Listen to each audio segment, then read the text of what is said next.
औज़ुबिल्लाहिमिनश्शैतानिर्रजीम बिस्मिल्लाहिर्रहमानिर्रहीम। नाज़रीन कराम, मैं आपका मेज़बान मंसूर साहिर अपने प्रोग्राम मैं भी पाकिस्तान हूँ के साथ हाज़िर खिदमत हूँ। इस वक्त सोसाइटी मुआशरा ज़वाल का शिकार है। तकलीफ़ दे अमर ये है कि जॉइंट फैमिली सिस्टम टूटने के बाद हमारे बुज़ुर्गों के लिए मसाइल बढ़ रहे हैं।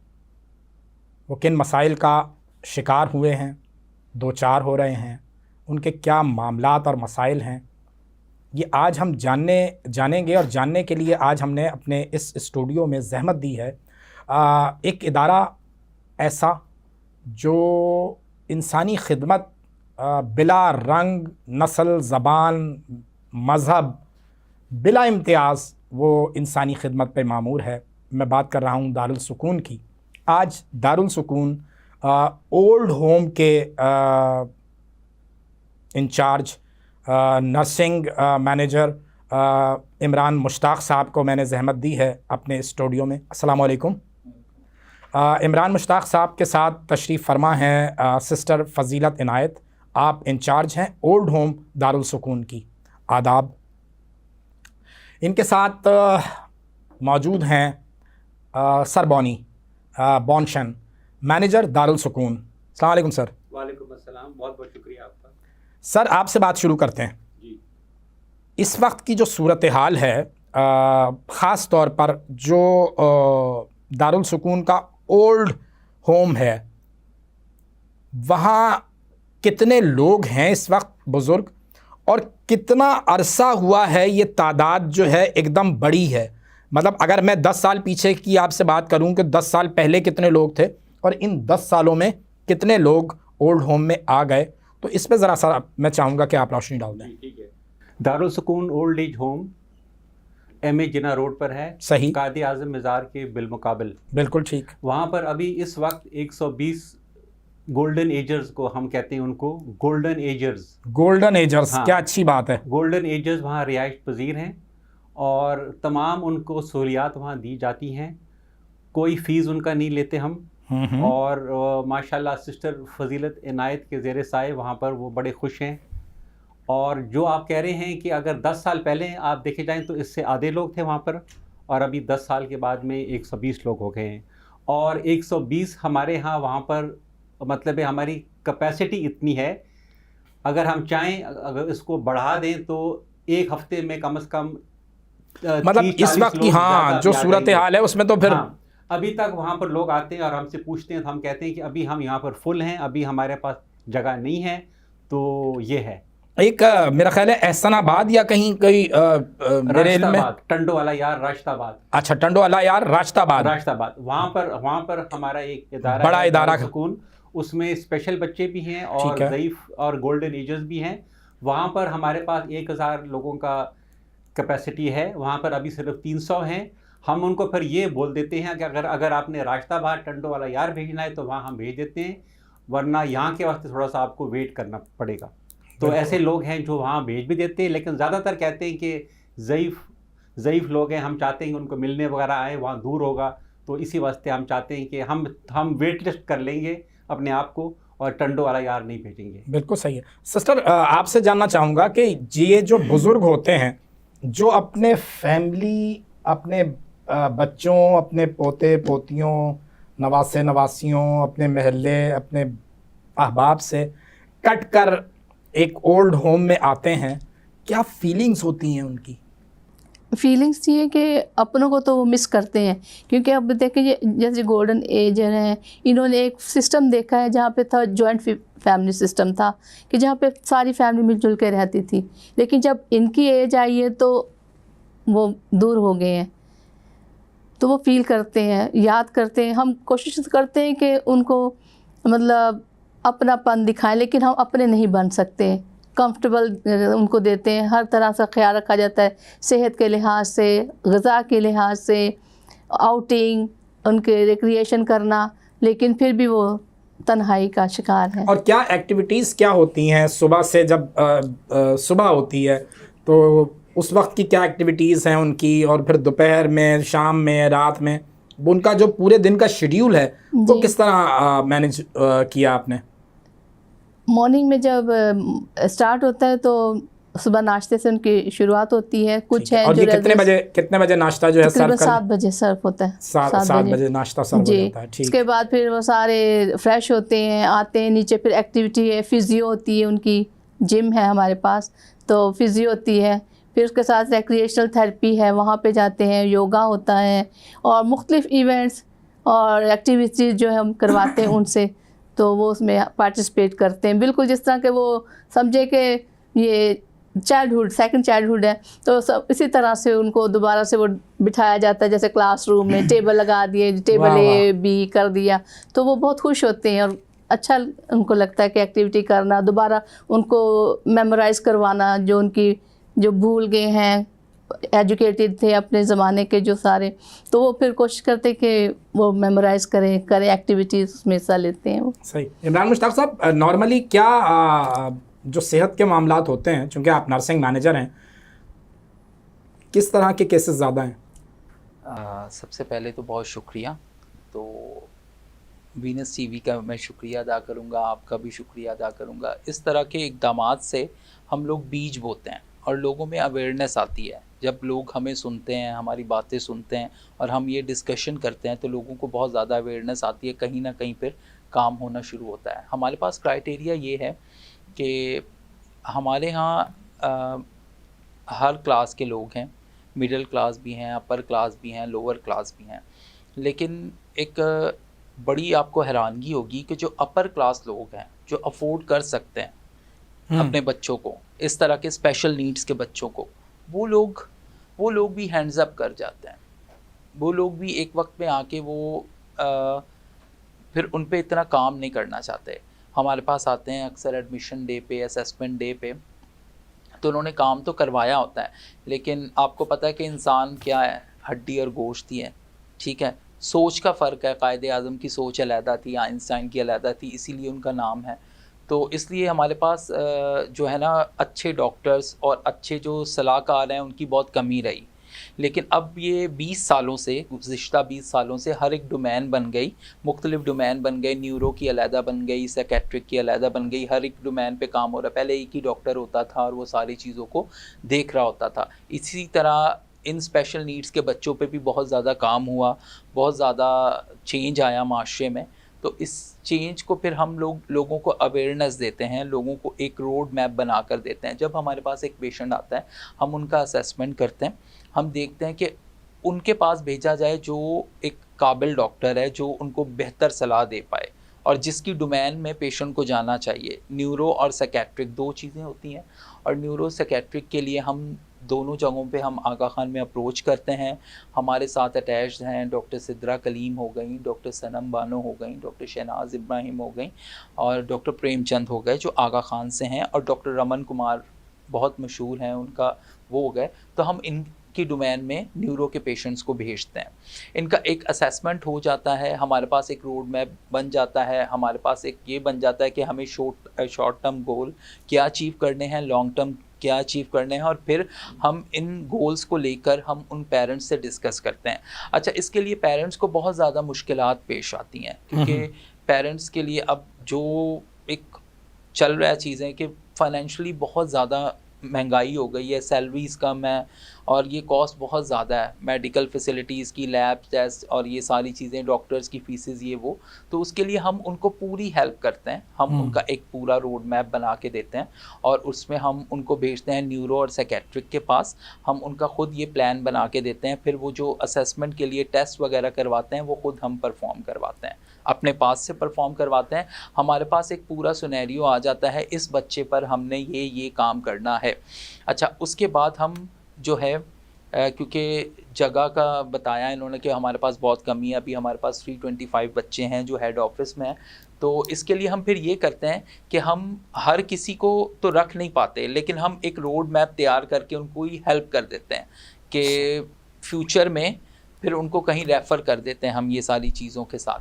अच्छा, जो बच्चे हमारे पास होते हैं उनको हम सारे ये लैब टेस्ट के साथ एक रिहैबिलिटेशन प्लान बना लेते हैं, साइकोमेट्री एग्जामिनेशन करवा लेते हैं। उससे हमें पता चलता है इस बच्चे का हमने ये काम फ्यूचर में करना है और इसको माशरे का इस तरह हिस्सा बनाना है। अच्छा, उसमें हमने बड़ी इंपॉर्टेंट बात अब ये रखी कि हम इन बच्चों के जो है वो स्पेशल नीड्स के साथ सर्टिफिकेट बनवाते हैं। अगर पेरेंट्स वाले बच्चे हों तो ये हमारे लिए क्योंकि फ़ायदा है, क्योंकि हम उनके पेरेंट्स को बी फॉर्म और ये वो सारी चीज़ें लेके उनके ये सर्टिफिकेट बनाते हैं, ये सारी चीज़ें प्रॉपर्ली पूरी करते हैं और उनको ये सारा अवेयरनेस देते हैं कि अब आपके बच्चे पर हम ये काम करेंगे और ये चीज़ें करेंगी। और खुदा का शुक्र है, जब से दारुल सुकून आगाज़ किया गया 1969 से, तो हमारे पास एक बहुत शुरू से ही अपनी स्टार्टिंग में ही जो है दारुल सुकून ने बहुत अच्छा काम किया। हमारी सिस्टर थी, सिस्टर रूथ, तो बहुत सारे बच्चे उनके पास आए, लेकिन जो हमारे पास बहुत ज़्यादा फेमस बच्ची है वो हमारे पास कुकी है, जो कि हमारी प्रो है, मतलब फ्रंट डेस्क ऑफिसर भी है और अक्सर औकात शोज़ में आपको बहुत ज़्यादा नज़र आएगी वो। तो ये हमारी बिग अचीवमेंट है। और इस तरह के और बहुत सारे बच्चे, जैकी हो गए ये वो, तो इन पे हमने ऐसा काम किया कि इन्हें हमने माशरे का हिस्सा बनाया। हमने दिखाया कि ऐसे बच्चे जो स्पेशल नीड्स के साथ हैं वो भी, अब कुकी किसी जगह जाएगी, वो इंग्लिश बोलेगी, वो करेगी, लोग बहुत इम्प्रेस होंगे, उनके लिए ये बड़ी है वो बात है, इम्प्रेसिव बात है कि यार ये बच्ची इंग्लिश बोल रही है और ये इतनी डिसिप्लिन। मतलब आप ज़िंदगी की तरफ, आप दारुल सुकून जो है वो ज़िंदगी की तरफ ले आता है, नॉर्मल लाइफ की तरफ ले आता है। हम नॉर्मल लाइफस्टाइल की मूव करते हैं और ना सिर्फ हम ये सारी चीज़ें करते हैं, बल्कि हम जो लास्ट सर्विसेज होती हैं वो हम खुद परफॉर्म करवाते हैं। पेरेंट्स हों तब भी, पेरेंट्स ना हों तब भी, चाहे किसी भी उससे हो, मज़हब से हो, मुस्लिम हो, हिंदू हो, क्रिश्चियन हो, लास्ट सर्विसेज हम खुद सब जाते हैं। और लास्ट सर्विसेज जैसे एक फैमिली परफॉर्म करती है, हम वो सारी रसूमात उनके मज़हब के अकीदे के मुताबिक करते हैं। तो ये सारी चीज़ें हम वहाँ पे परफॉर्म कर रहे हैं। एजुकेशन पे इसके दरमियान हम काम कर रहे हैं, स्पेशल एजुकेशन पे काम कर रहे हैं, वोकेशनल ट्रेनिंग्स दे रहे हैं। हमारी बहुत सारी डफ एंड म्यूट बच्चियाँ हैं जिन्होंने मैट्रिक कर लिया, इंटर कर लिया, तो हम इस तरह की सारी चीज़ों को ये परफॉर्म कर रहे हैं। बहुत शानदार काम जो है वो दारुल सुकून कर रहा है। वानी सर, महंगाई बहुत है, बहुत महंगाई है। कैसे मैनेज होता है इतना बड़ा इदारा, इन सारी चीज़ों के साथ? आप एक मतलब कर तो आप इंसानियत की खिदमत ही रहे हैं, लेकिन जिस तरह इमरान मुश्ताक ने बताया है, ये काम बिल्कुल भी आसान नहीं है, एक आदमी के करने के नहीं हैं। कैसे मैनेज करते हैं? हमारी टीम है माशाल्लाह, बड़ी अच्छी टीम हम लोगों ने बनाई हुई है। हमारे सीईओ साहब हैं, हमारी अकाउंट्स टीम है, हमारे एडमिन टीम है, हमारा मेडिकल टीम है, हमारा किचन स्टाफ है, हमारा ट्रांसपोर्ट स्टाफ है, हमारा मेंटेनेंस स्टाफ है, ये सारा कुछ करते हैं। हम टोटली 100% 100% डोनेशन पर चलते हैं। हमारा सबसे बड़ा डोनर गवर्नमेंट ऑफ सिंध है। ठीक है जी, हम तहे दिल से उनकी मशकूर हैं। वो हमें एक सबसे बड़ा डोनेशन देते हैं और इसके अलावा मुखैर हजरात, फिलैंथ्रोपिस्ट, अच्छे लोग हमें financial and in kind, financial भी देते हैं नकदी, और हमें इन काइंड में देते हैं आटा, चावल, चीनी, दालें, सिरिलैक, पॉरेज, दूध, ऐसी ऐसी चीज़ें। जो मल्टीनेशनल कंपनीज़ हैं, वो जो इदारे हैं, क्या वो भी अपनी प्रोडक्ट्स? जी बिल्कुल हमें देते हैं। हमें मिल्स बेडशीट्स देते हैं, टॉवल्स देते हैं, टेक्सटाइल मिल्स हमें देते हैं। हमें मल्टीनेशनल जितने भी कंपनीज़ हैं हमारे, वो हम उनके प्रोडक्ट्स हमें देते हैं। और जब हम वो प्रोडक्ट्स हमसे ख़त्म हो जाते हैं, हम उनसे रिक्वेस्ट करते हैं कि हमें रियायती कीमतों पर भी दे दें, वो भी हमें दे देते हैं। तो माशाल्लाह मैं आपको ये बता दूं, पाकिस्तानी कौम फराख दिल बहुत है, इसमें कोई शक नहीं है, इसमें कोई शक नहीं है। और दारुल सुकून में आप आके देखें, बहुत लोग आते हैं। मैंने हमारे एक मुश्तरका दोस्त होते हैं आपके, हमारे राना भाई, तो उनसे सुहेल राना साहब, एक दफ़ा फिर सुहेल राना अगर हमारी बात सुन रहे हैं, कि इंशाल्लाह एक प्रोग्राम इस तरह अरेंज करें कि जिसमें हम एक शो कर लें दारुल सुकून में बच्चों के साथ, फिर एक शो कर लें हम ओल्ड होम में बुज़ुर्गों के साथ। तो ये तो बात, इसमें तो कोई दो राय नहीं है बोनी सर, कि बकौल मुर्शिद अल्लामा डॉक्टर मोहम्मद इकबाल के ज़रा नम हो तो ये मट्टी बड़ी ज़रख़ेज़ है। साकी सूरत हाल ये है कि ये जो अब तब्दील होते हुए रवैये हैं, ये शायद हमारा अक्स हैं कि जो कहीं हम कोलैप्स कर रहे हैं। शायद हमारी मईशत और सियासत ये लड़खड़ा गई है, जिसका असर जो है वो सोसाइटी और माशरे पर पड़ रहा है। सिस्टर, मैं ये बात जानने की कोशिश करूँगा कि जो भी आपके पास लोग आते हैं वो कितने अरसे के बाद कूल डाउन होते हैं, क्योंकि बच्चा हो या बुज़ुर्ग हो, जब भी वो अपने आप अपनों से कटेगा तो यकीनन फीलिंग तो उसकी होगी। लेकिन ये बात मैं आपके साथ शेयर करूंगा एक छोटे से ब्रेक के बाद। नाज़रीन कराम, हमारे साथ रहिए, अभी हाजिर होते हैं।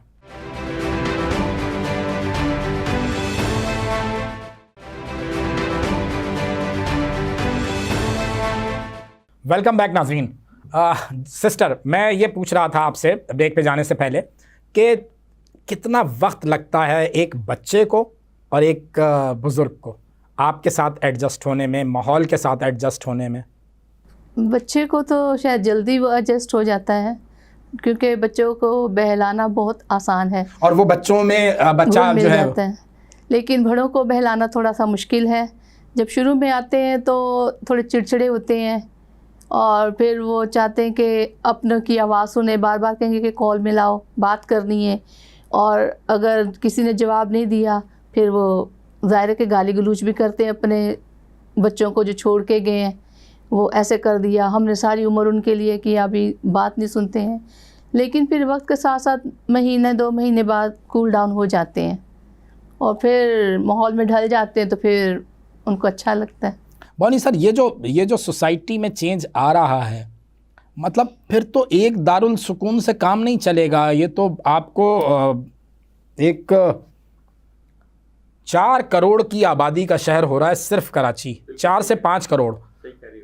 तो कहाँ खड़े होंगे, कहाँ जाएंगे, कैसे मैनेज होगा? और बुज़ुर्गों का जो ख्याल करने का हवाला है, उनको साथ रखने का हवाला है, उसके लिए कुछ तजवीज़ है आपके जहन में कि क्या किया जाए? सोसाइटी क्या करे, माशरा क्या करे, लोग क्या करें, कैसे चीज़ें बेहतर हो सकती हैं? नहीं, देखें, बुज़ुर्ग को खुश करना is a little more difficult बनस्बत एक छोटे बच्चे को, ठीक है ना? Absolutely right. जब यहाँ ये आते हैं, हम लोग भी वहाँ पर गए हैं इतने दफ़ा उनको मिलने के लिए और उनके साथ टाइम शाइम वगैरह गुजारने के लिए, तो माशाल्लाह मैं ये कहता हूँ, मैंने एक दफ़ा एक छोटा सा स्पीच किया था। मैंने कहा ये हमारे सबसे कीमती लोग हैं, सबसे कीमती असासा हैं, ये they are the richest person in the world, जो इन्होंने ज़िंदगी देखी हुई है और सब कुछ। और आप अभी वो यहाँ आ गए हैं तो ज़ाहिर है उनके वास्ते एक धचका तो बहुत होता है वो, लेकिन जैसे सिस्टर कहती हैं कि एडजस्ट कर जाते हैं। And time is the big factor also. हमारा माशरा ऑप्शन भी नहीं है ना बॉस। ऑप्शन भी नहीं है, बिल्कुल सही है। द पॉइंट इज कि जब आपके पास सारे ऑप्शंस क्लोज हो जाते हैं, मतलब ये बहुत ही दर्दनाक हवाला है कि आपकी औलाद, अल्लाह ना करे आपकी औलाद या आपका कोई भी करीबी अजीज़ आपको ओल्ड होम के हवाले कर जाए। अच्छा, दारुल सुकून में जो प्रोफेशनल्स काम कर रहे हैं, दारुल सुकून जिस प्रोफेशनल अंदाज से काम कर रहा है, लोग बहुत मुतमईन होकर अपने बुज़ुर्गों को छोड़ के जा सकते हैं। लेकिन आपने बताया कि एक कैपेसिटी है, 120 लोगों से ज़्यादा एडजस्टमेंट मुमकिन नहीं है। तो आप कोई तजवीज़ देंगे हुकूमत को, कोई सरकार को, कि सरकार कुछ इस तरह कर ले तो ताकि चीज़ें बेहतर हों? नहीं, गवर्नमेंट इनिशिएटिव ले। उसके बाद सारम बर्नी भी है, वो भी कर रहे हैं ऐसे काम। उनके यहाँ भी शेल्टर होम्स हैं और बाकी 1-2 इदारे हैं, लेकिन वो पैसे लेते हैं, वो थोड़े से महंगे हैं। हमारे यहाँ ये है कि it is free of cost. हमारा जो स्पेशल बच्चों का भी घर है और हमारा जो सीनियर सिटीजन्स है, that is free of cost. यही सवाल आपकी तरफ डालना चाहूँगा इमरान मुश्ताक साहब कि कोई तजवीज़, कोई राय, मतलब सोसाइटी को बताएं, सरकार को बताएं, लोगों को बताएं, मुझे बताएं कि मैं अपने वालिदैन के लिए कैसे बेहतर करूं। मेरे फादर का इंतकाल हो गया 2009 में। फिर मुझे पता चला कि दुनिया क्या है। हाय। उससे पहले मुझे पता नहीं था कि दुनिया क्या है। अब्बू ने बहुत आज़ादी से, आसानी से रखा हुआ था। फिर पता चला लोगों के एटीट्यूड का, फिर ये सारी चीज़ों का, ये सब का। तो उसके बाद ही मुझे बड़ी अहमियत का अंदाज़ा हुआ, फादर होता है। अच्छा, लेकिन उसमें सबसे पहली बात कि अगर हम कहें कि हम पूरा माशरा चेंज कर दें और हम खुद चेंज ना हो, सबसे पहले अपने इनर को हमें चेंज करना है फिर दूसरों को करना है। एक मेरे पास बहुत पढ़ा लिखा आदमी आया सीनियर सिटीज़न के लिए, तो एडमिशन सारे प्रोसेस हम लोग करते हैं। तो मैंने उसे कहा कि आप इतने पढ़े लिखे हो और अफोर्डेबल भी हो, तो आप अपने फादर को क्यों छोड़ के जा रहे हो मेरे पास? सही, आप घर पर ये कोई नर्स रख सकते हैं, आप घर पे कोई केयर टेकर रख सकते हैं, तो ये सारी चीज़ें। तो उसने अपने सारे मसले मसाइल बताए। मसले मसाइल क्या थे कि अब मैं घर से चला जाता हूँ, फिर मेरी बेगम होती है, तो फिर इनको कौन खाना देगा, कौन इनकी ये सारी चीज़ें करेगा, ये सारी चीज़ें कौन करेगा। तो मैंने उसे काउंसलिंग तो बहुत की, लेकिन लोग फिर भी हैंड्स अप कर जाते हैं और लोग वो छोड़ते हैं। लेकिन मैं इस चीज़ को इस तरह लेता हूँ कि एक दफ़ा जो था, मैं बचपन में अकेला था, तो मेरी 2 बहनें थीं और मैं खाली सिर्फ अकेला था। तो मैंने अपने कज़न को मतलब डांटा और वो किया, उससे लड़ाई की। तो मेरी अम्मी ने मुझे डांटा, मेरे अब्बू ने भी मुझे डांटा और मुझे कहा इनसे माफ़ी मांगो। उस वक्त तो मुझे बड़ा वो लगा, मैंने कहा लोगों के माँ बाप कहते हैं कि आप जो हैं अपने बच्चों की साइड लेते हैं और आप मुझे ही वो कर रहे हो। अच्छा, मैंने सॉरी तो की। तो उसके बाद मुझे फिर बड़े होके अंदाज़ा हुआ कि ये मेरे माँ बाप ने मेरी सही तरबियत की। तो अगर साइंस भी बताती है कि 7 साल तक बच्चे का जो दिमाग है, अगर आप कभी डॉक्टर जावेद के लेक्चर्स वगैरह सुने तो उसमें वो वाज़िया बताते हैं कि अगर 7 साल तक हम बच्चों में जो भी चीज़ें उनको सिखाएंगे वो डाउनलोड कर रहे होते हैं, उसके बाद वो रिवर्स देते हैं हमें। तो ये तरबियत वालिदैन को बचपन से ही करनी चाहिए अपने बच्चों की। उनको जो उन्होंने बनाना है वो पहले ख़ुद बने, पहले ख़ुद रोल मॉडल बने, फिर उनको वो चीज़ें वो करवाएं। तो इससे ये होगा कि एक बच्चे के अंदर हम एक वो डाल रहे हैं। देखें, आदमी अपने कामों से और दरख्त अपने फलों से पहचाना जाता है। तो इसमें यह है कि हम सबसे पहले अपने आप को बदलें ताकि हम अपनी नस्ल को बदल सकें, अपने बच्चों को वो चीज़ें सिखाएं, वो चीज़ें दिखाएं जो हमने उनसे फ्यूचर में हम वो कर रहे हैं। तो इस तरह जब हर कोई इंडिविजुअली ये काम करेगा तो फिर माशरा बदलेगा, क्योंकि छोटी छोटी चीज़ों से ये माशरा चेंज होता है। जैसे अब सिस्टर हमारे पास आई, सिस्टर गर्ट्रूड आई, 10 सिस्टर थी, उन्होंने कहा कि हम ये चेंज लाएंगे, हम ऐसे बच्चों का घर बनाएंगे जिनको फ्रीडम हो, आज़ादी हो, ये करें। तो ये देखें, वो बीज बोया, वहाँ दरख्त बन गया, फल ला रहा है और ये सारी चीज़ें हो रही हैं। तो इसी तरह हमें इंडिविजुअल ख़ुद को चेंज करना है, फिर अपनी नस्लों को वो सारी चीज़ें बतानी है। एजुकेशन के साथ साथ अपने मज़हब से रिलेटेड करना है। हर कोई अपने मज़हब की तालीम बच्चों को दे और ये लाजमी करे कि अपने बच्चों को खुदा की पहचान कराए। जब हम अपने बच्चों को खुदा की पहचान कराएंगे तो माशरा बदलेगा, लेकिन पहले इंडिविजुअल बदलेगा, फिर उसके बाद ये चेंज आएगा, मल्टीप्लिकेशंस होंगी।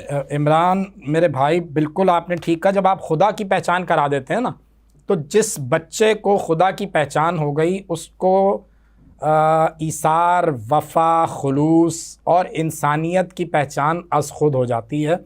थोड़ा सा चूँकि ज़्यादा भारी हो गया, लेंथी हो गया मामला, मैं ऐसे सिस्टर से पूछना चाहूँगा, बच्चों की दोस्तियाँ, बच्चों की लड़ाइयाँ, बच्चों के खेल और बड़ों की लड़ाइयाँ, बड़ों की दोस्तियाँ, बड़ों के खेल, बड़ों की ग्रुपबाजी, बच्चों की ग्रुपबाजी, क्या मज़ेदार भी होता है या कुछ इरिटेटिंग होता है? बहुत मज़ेदार। कुछ शेयर करें हमारे साथ, हमारे देखने वालों के लिए, किस तरह बच्चे बिहेव करते हैं और किस तरह बड़े बिहेव कर रहे होते हैं। बच्चे के लड़ झगड़ के तो दोबारा से सुलह हो जाती है। सही है। बड़े हो जाते तो फिर जब लड़ाई झगड़ा होता है तो फिर गाली गलौज और संभालना बड़ा मुश्किल होता है। बच्चों को तो आप बिल्कुल सही है, सेपरेट कर लेते, लेकिन उनको, लेकिन ये कि अच्छा भी लगता है, एंजॉय भी करते हैं, मुश्किल भी है उनको। बच्चों के लिए क्या खेल, क्या गेम्स हैं वहाँ पे आपने? बच्चों के लिए, उनके लिए ग्राउंड है और इंडोर गेम्स हैं, उनके लिए आउटडोर गेम्स भी हैं, और मेरे ख्याल ऊपर बनाया उनके लिए प्ले रूम्स वगैरह है। मैं तो सीनियर्स में जो हमारा कश्मीर रोड पर हेड ऑफिस में है, जो स्पेशल बच्चों के लिए है, वहाँ हमने 3rd फ्लोर पर पूरा एक रिहेबिलिटेशन डिपार्टमेंट बनाया हुआ है। सारे बच्चे वहाँ आते हैं, वहाँ हम उनको एक्टिविटीज़ कराते हैं। वो मैं और आपकी तरह जो हम लोग गए थे स्कूल में, वैसे तो पढ़ नहीं सकते, बट उनको हम एक्टिविटीज़ कराते हैं। जो सारे CP चिल्ड्रन हैं, सेरेब्रल पॉल्जी वाले, उनको हम फिजियोथेरेपी कराते हैं। बाकी सारों के वहाँ हमारे पास स्पीच थेरेपिस्ट हैं, ऑक्यूपेशनल थेरेपिस्ट है, सेंसरी इंटीग्रेटेड थेरेपी होती है, म्यूज़िक और आर्ट्स एंड क्राफ्ट होता है। हमने ये देखा है कि ये छोटे बच्चों को म्यूज़िक और कलरिंग का बहुत शौक है। मैं इसी तरह मानने चाह रहा था कि हाँ, म्यूजिक तो और कलरिंग एक क्या इंटरनेशनल लैंग्वेज है, universal language, it is a universal language of peace, love, undoubtedly, and it calms you and soothes you. आपका जो है ना बिल्कुल मतलब आपको आराम देगा, मिजाज आपका ठीक ठाक करेगा। उर्दू में इसीलिए उसे रूह की ग़िज़ा कहा गया है। तो हम वहाँ पर उनके 3 घंटे सुबह और 3 घंटे दोपहर को उनको हम एक्टिविटीज़ कराते हैं। वो आप ज़रा एक दिन ज़रूर आके देखें। मैंने अपने हमारे राना भाई से कहा है, राना भाई अरेंज कीजिए। योगा भी कराते हैं उनको, एक्टिविटीज़ कराते हैं, कलरिंग कराते हैं, म्यूज़िक कराते हैं, एक्सरसाइजेस कराते हैं, पीटी भी कराते हैं, जिम्नेजियम भी है, स्पीच थेरेपी भी है, और नर्सरी राइम्स के गाने हम लगाते हैं, उस पर वो छलांगे मारते हैं और नाचते हैं और खुश होते हैं। वो लोग खुश हैं, हम लोग खुश हैं। ऐसे ही है। वो जो छेड़छाड़ होती है बच्चों के दरमियान, वो किस नौइयत की होती है? कलर करते करते दूसरे के कलर लगा दिया, जैसे नॉर्मल बच्चे बिहेव करते हैं, तो ये जो एंजल्स हैं ये किस तरह बिहेव कर रहे होते हैं? आपसे पूछ रहा हूं। सीरियस के बारे में से आप पूछ रहे हैं? मैं ये पूछ रहा हूँ कि ये जो जैसे अब मैं और मेरे दोस्त बैठे हुए कलर कर रहे हैं, तो मैं किसी वक्त भी कलर लगा दूंगा उनको, गाल पे लगा दूंगा, माथे पे लगा दूंगा, हाथ पे लगा दूंगा, उनकी शर्ट पे लगा दूंगा। शरारत, इनकी जो एंजल्स हैं आपके पास, उनकी शरारत की नौयत क्या होती है? वो किस तरह की शरारतें करते हैं? सारे वो एंजल है तो एंजल की तरह के मतलब शरारतें जिस तरह के नॉर्मल बच्चे करते हैं, रंग लगा लिया तो भाग गए और एक दूसरे के पीछे भागना शुरू कर दिया, पकड़ना शुरू कर दिया। सही है। लेकिन जैसा कि मैं सीनियर्स के साथ हूँ तो मैं इसी तरफ आ रहा था। अब जब सीनियर्स में जब इस तरह की कोई शरारत का मूड होता है, देखिए आपने बताया ना कि महीने 2 महीने के बाद आहिस्ता आहिस्ता वो मतलब चूंकि ऑप्शन नहीं है तो वो वहां पे उस रंग में रंगने के लिए तैयार हो जाता है। फिर जब वो तैयार हो गया तो वो अपनी एक गैदरिंग बनाता है, हम मिजाज देखता है कि कौन सा ऐसा है कि जिसके साथ बात की जा सके, दिल की बात की जा सकते। फिर एक प्रोफेशन के लोग अगर मिल जाएं तो वो कहीं साथ होते हैं। उनकी एक्टिविटीज़ क्या होती हैं, क्या गेम्स होते हैं, कार्ड्स खेलते हैं, और कुछ ऐसे क्या आप गेम्स जो हैं वहाँ? जैसे हमारे पास फिजियोथेरेपी है, उनके पास जाते हैं, जिम में जाते हैं। फिर जिस तरह के बच्चों के दारुल स्कूल में हेड ऑफिस में होता है कि जिम में जाते हैं, फिर उनकी एक्टिविटीज़ कलरिंग है या म्यूज़िक है या मूवी डे हम रखते हैं उनके लिए, गार्डनिंग, स्पोर्ट्स डे उनके लिए होता है, क्रिकेट वगैरह खेलने के लिए जाते हैं। तो अच्छा। फिर इवनिंग में ये जिस तरह के अपने ग्रुप के लोग तो बैठ के इनकी गैदरिंग है, बैठ के बातचीत करते हैं। और हर वार्ड में हमने इनके लिए टीवी लगाया हुआ है, ड्रामे, और ख़ासकर जो कि 90s 80s के, मैं इनको कहती हूँ कि इनके 90 80s के गाने लगा के दो तो बड़े इंजॉय करते हैं। सिस्टर भूल गई हैं जी, एक वहाँ पर कैरम बोर्ड है। अच्छा। मैंने इतना बड़ा कैरम बोर्ड नहीं देखा आज तक। और उस कैरम बोर्ड पर इतना रश होता है। कराची की लोकल जबान में उसको डब्बू कहते हैं। जी, हमारा डब्बू है, डब्बू खेलते हैं। इतना बड़ा कैरम बोर्ड है वो मैंने देखा, उस पर जो रश होता है शाम को और इन द मॉर्निंग में सब खेल रहे होते हैं। और इतना आप उनके चेहरे पर खुशी देखो जब वो एक शॉट मारता है और वो जब अच्छा शॉट खेलता है और वो कहते हैं देखिए हम। इमरान मुश्ताक, जो बुजुर्ग हैं क्या उनमें भी सियासत पे बात होती है?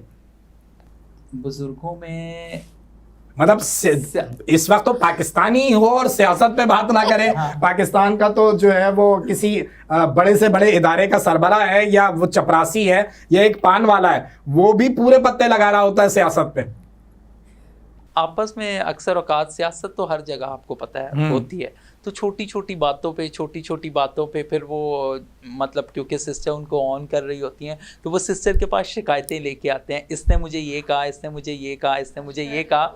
तो इस तरह फिर वो उनको हल किया जाता है, आपस में दोस्ती करवाई जाती है। हाँ बस ये सही है, ये सारी चीज़ों पे इस तरह करना है, मैनेज करना है। तो उनको थोड़ा हम इस तरह थोड़ा वो करते हैं, उनके तो ज़हन लड़ाई झगड़े जब हो रहे होते हैं सिस्टर, तो उस वक्त एसएचओ का किरदार आप अदा कर रही होती हैं? जी, सीनियर सिटीजन में जो भी है, कोई भी फैसला होगा सिस्टर आएंगी, कि आओ सिस्टर के पास चलें, यानी कोई आपस में लड़ेगा सीनियर सिटीजन, फिर कहेंगे आओ सिस्टर के पास चलें, यानी सिस्टर फैसला करेंगी कि अब क्या होगा। आप जिरगा कह लें या दोनों तरफ को, और मतलब बाकायदा सिस्टर की अदालत लगती है और फैसला देती है, और फैसला मानते हैं फिर। बिल्कुल सही है। नहीं, जैसे मैंने कहा ना कि अभी जो एक ऐसे ही मेरे जहन में ख्याल आया कि आपके पास 120 गोल्डन एजर्स हैं, क्या अक्सरियत उन पुराने सियासतदानों को पसंद करती है, या अब आज जो ओल्ड होम में मौजूद बुजुर्ग है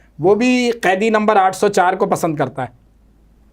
वो भी पुरानी को कहते हैं वो वाला दौर अच्छा था। अच्छा। नवाज शरीफ वाला अच्छा था, कभी कैदी 408 पता नहीं क्यों 804। जी जोनी साहब, बॉडी साहब, आपसे आपके इल्म में है कुछ, यहाँ जो हमारे ओल्ड होम के बुजुर्ग हैं वो कैदी नंबर 804 के साथ हैं या पुराने वालों के साथ हैं? नहीं, वहाँ पर मेरे ख्याल में ऐसा कोई नहीं वो करते, इनको इतना शोर नहीं है। अच्छा, इनका शोर नहीं है इतना। अच्छा, वो 80 90s में है, 70s में है, उनको इतना शोर नहीं है ये इसका। नो जी इमरान।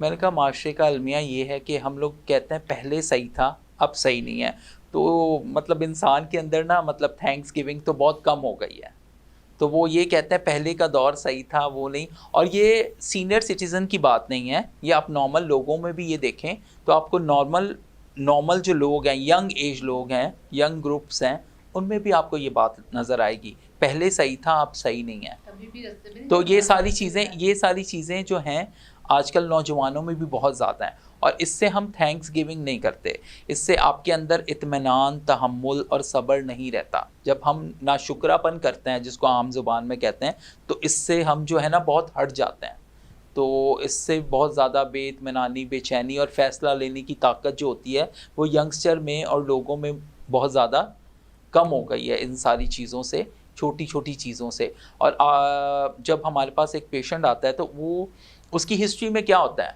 उसकी हिस्ट्री में यही होता है कि ये अपनी बहन से जल रहा था, अपने भाई से जल रहा था, ये कह रहा था उसको ज़्यादा अहमियत दे रहे हैं, मुझे ज़्यादा अहमियत नहीं दी जाती, ये स्कूल में भी इसको अहमियत देते हैं, रिश्तेदार भी इसको अहमियत देते हैं, मुझे अहमियत नहीं देते। तो ये जो ईगो का मसला है ना, ये बहुत ज़्यादा बड़ा मसला है। ऐसा कहीं आप तीनों से सवाल है ये, कहीं आपने फील किया है कि जो ओल्ड होम्स में बुज़ुर्ग आ रहे होते हैं वो कहीं बचपन, लड़कपन, जवानी, कहीं ना कहीं कुछ नफ्सियाती मसाइल का भी शिकार हुए होते हैं, इसलिए ज़रा सा ज़्यादा एग्रेसिव होते हैं बुज़ुर्गी आने के बाद, और उसके बाद फिर वो घर का माहौल डिस्टर्ब करते हैं? कुछ इस तरह की फीलिंग्स है या नहीं, ऐसा नहीं होता? मुख्तलिफ़ केसेस पे केसेस टू केसेस वेरी करता है। मतलब एक बहुत अच्छा मेरा जानने वाला है, मेरा फ्रेंड है, रिसेंटली अब हमारे पास जगह नहीं है, तो पढ़ा लिखा आदमी है बहुत, तो वो मेरे पास आए, उन्होंने कहा मैं अपने फादर को आप लोगों के ओल्ड एज होम में छोड़ना चाहता हूँ। मैंने उन्हें कहा कि अभी तो मेरे पास जगह नहीं है, तो फिर मैंने उनसे कहा, मैंने कहा आप क्यों छोड़ना चाह रहे हो यार, आप क्यों छोड़ना चाह रहे हो? कहता है मेरे पास घर पे संभालने के लिए उन्हें कोई नहीं है, मेरे ये मसला हो रहा है, मेरी वालदा का इंतकाल हो गया, ये वो। मैंने फिर उसे कहा आपके जितने भी बच्चे हों उनके टाइम पे तो आप उनको नहीं बाहर निकालोगे, लेकिन वालिदैन के टाइम पे आप क्यों निकाल रहे हो? मैंने काउंसलिंग तो बहुत की, उन्हें समझाया, मैंने कहा आप क्यों? और बहुत ज़्यादा पढ़ा लिखा और समझदार आदमी है।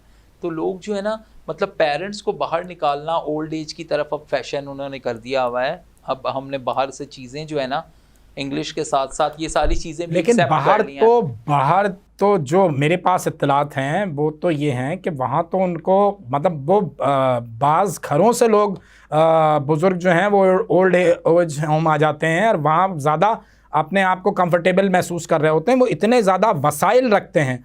वानी सर, हमारे पास तो महदूद वसाइल हैं, हम कैसे? बहुत ही बिल्कुल सही कह रहे हैं आप, हमारे पास वसाइल इतने नहीं है, महदूद बहुत हैं। मैं एक चीज़ और बताऊँ आपको, जब भी मैं जाता हूँ सीनियर सिटीजन होम में, तो वहाँ ज़ाहिर है सारों से अब जान पहचान हो गई है, मिलते रहते हैं वगैरह सबसे। आप एक दिन वहाँ जाके देखें, आप 24 घंटे वहाँ गुजारें, आप बोर नहीं होंगे। हर किसी का एक किस्सा कहानी है, वो किस्सा कहानी सुने आप तो आपके रोंगटे खड़े हो जाएंगे। एंड और मैं आपको बताऊँ एक चीज़ बात और, 80% ऑफ जितने भी वहाँ पर हैं वो द पर्सन टू ब्लेम चूँकि वो यहाँ आ गए हैं, इट इज़ द बहू और दी सास, बहू और सास के ऊपर सारा कुछ मलबा न गिरता है कि उनकी वजह से मैं यहाँ आया हूँ। आखिरी मिनट है मेरे पास सिस्टर, कोई ऐसी बात जो आप बताना चाहें लोगों को कि अपने बुज़ुर्गों को किस तरह काउंसलिंग करके हैंडल किया जा सकता है और उनको वो आपके साथ ही रह सकते हैं घर पे, कोई एक टिप अगर ऐसी हो जो आप देना चाहें? यही मैं कहूँगी कि तरबियत लाजमी है। हम तालीम के लिए तो जाते हैं बड़े बड़े स्कूलों में, वहाँ पे तालीम है लेकिन तरबियत नहीं है। तरबियत होगी वो घर से, वालिदैन का एहतराम और बुज़ुर्गों का एहतराम वो माँ की गोद से ही आएगी। तो आजकल का जो अलमिया है तो शायद मैं ये देखती हूँ कि ना माँ के पास टाइम है ना बाप के पास, दोनों ही वर्किंग है, तो बच्चे की तरबियत कौन करे। बिल्कुल सही। इमरान, बस आखिरी हम मिनट के साथ हैं, कोई तजवीज़, जैसे आपने कहा ना कि जो लोग आते हैं आप काउंसलिंग करते हैं कि यार वो वापस ले जाएं, किसी तरह मैनेज करें, तो आज कैमरा आपके सामने है, लोगों को क्या समझाएंगे कि किस तरह घर में ही मैनेज किया जा सकता है इस मामले को? हाँ, घर में मैनेज बहुत आसानी से किया जा सकता है। जैसे मैंने पहले भी कहा, अगर हम अपने बच्चों को अपने से दूर नहीं करते, उनकी हर ज़िम्मेदारी को कहते हैं कि हम पूरा करेंगे और फिर पेरेंट्स के टाइम पे हम क्यों कहते हैं हमारे पास ये फाइनेंशियल क्राइसिस हैं, ये हैं, वो हैं, हालांकि अगर वो ना होते तो वो बच्चे कहाँ होते। ऐसे तो ही ये सारी चीज़ें हमें सोचनी चाहिए और हम इस चीज़ पे बिलीव करते हैं और इस चीज़ पे काम करते हैं कि जैसा तुम चाहते हो दूसरे तुम्हारे साथ करें, वैसा ही तुम दूसरों के साथ किया करो। तो हम इस चीज़ पे बिलीव करते हैं कि जैसा हम चाहते हैं कि दूसरे हमारे साथ करें, हमें दूसरों के साथ करना है। तो पेरेंट्स को अपने से दूर करना ये जो है मेरे ख्याल से सही नहीं। एक बंदे की मजबूरी है, बहुत सारे सिनेरियो होते हैं जिसमें वाकई ही मजबूर होते हैं, वो तो हम एक्सेप्ट करते हैं, सही है वो सारी चीज़ें, लेकिन एक जिस पे सारा कुछ वो कर सकते हैं वो फिर भी हैंड्स अप कर लें। हमारे यहाँ एक चीज़ बहुत आसान है, कॉमन है, हैंड्स अप कर लेते हैं कि हमारे पास कुछ नहीं है, हमारे पास इतने वसाइल नहीं हैं, हम अपने माँ बाप को देखें, हम ये करें। हम ये बहुत सारी चीज़ों को मैनेज कर रहे होते हैं कि हम जानते हैं कि नॉर्मल बच्चों को संभालना आसान होता है, पर ये जो बच्चे होते हैं ये इंटेंसिव केयर के मुस्तहक होते हैं। तो इस इंटेंसिव केयर को जब वो देते हैं पेरेंट्स तो वो बड़ी कॉस्टली होती है, तो वो दूसरे बच्चे डिस्टर्ब हो जाते हैं। तो इसलिए हम उन बच्चों को अपने पास रख लेते हैं, लेकिन पेरेंट्स को हम बराबर साथ साथ ही रखते हैं। सही है। और दारुल सुकून में हम ना सिर्फ ये काम करते हैं बल्कि हम पेरेंट्स को भी सपोर्ट कर रहे होते हैं, पेरेंट्स को भी बता रहे होते हैं, पेरेंट्स को साथ साथ रखते हैं। जब हम असेसमेंट करवाते हैं तो वो सारा असेसमेंट के जो एक्सपेंस होते हैं उसमें जो गाड़ी यूज़ हो रही होती है वो भी हमारे दारुल सुकून की यूज़ हो रही है, अपने वसाइल हम यूज़ कर रहे होते हैं और उनको हम पूरा एक रोड मैप बनाकर उनको बिल्कुल सारा समझाकर फिर हम उनको रखते हैं। जिनको हम ना रख पाएँ उनको हम रेफ़र करते हैं मुख्तलिफ़ जगहों पे और वो भी रेफरल के साथ हम खुद लेके जाते हैं उनको। बिल्कुल सही। नाज़रीन कराम, आपने गुफ्तगू सुनी दारुल सुकून से आए हुए इस डेलीगेशन की। अपने वालिदैन को प्यार से समझाएं, काउंसलिंग करें और ज़रूरत पड़े तो एक चक्कर जो है वो ज़रूर लगाएं दारुल सुकून का। आपको अंदाज़ा होगा कि आज के इस मादा परस्त दौर में भी ये दारुल सुकून वाले इंसान और इंसानियत की जो खिदमत कर रहे हैं वो वाकई काबिल तारीफ़ है। आज तक के लिए इतना ही। अल्लाह हाफ़िज़।